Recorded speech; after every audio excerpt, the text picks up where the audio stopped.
We are less than a month away from the long-awaited opening of the Toronto-York Spadina TTC Subway Extension. It's supposed to bring faster, more convenient service to commuters. I'm Natish Bisono coming to you from the Vaughan Metropolitan Centre Station, or as I like to call it, the VMC. And if you plan to drive here at the furthest stop of this $3 billion extension, I know what you're thinking, where do I park?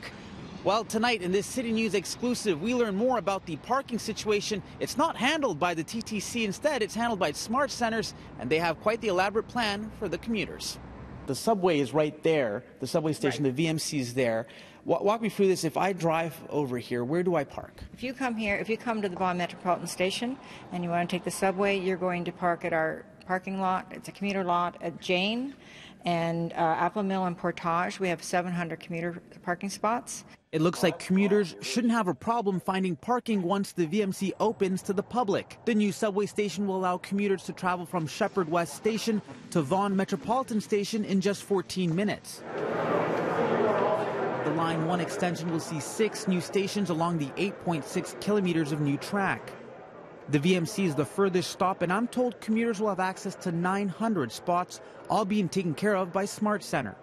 So we decided that because there was no TTC commuter parking here, that we would provide it.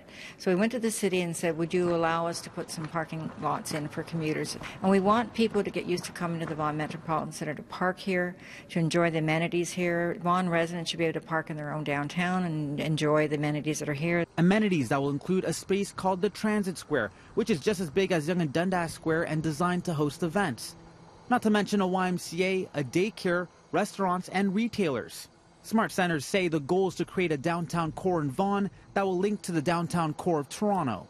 We spoke to an expert about this concept when we first covered this story. He says this is an opportunity and an example we can adopt in other cities moving forward.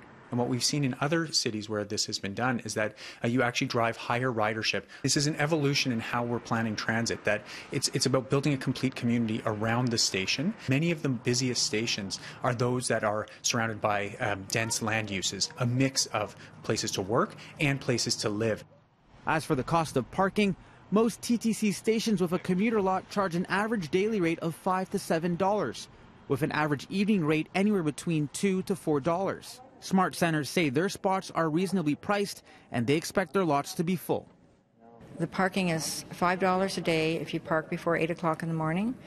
Between 8 and 4:30 it will be $12, the same as our other tenants. And from 4:30 on it's $5 again. And then on the weekend it's $5. So if you want to go down and take a show and you want to park here after 4:30 in the afternoon, it's $5.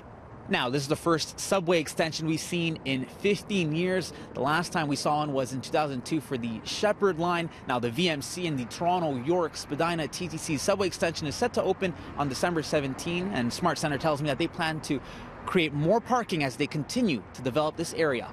From York Region, I'm Natish Bisono, City News.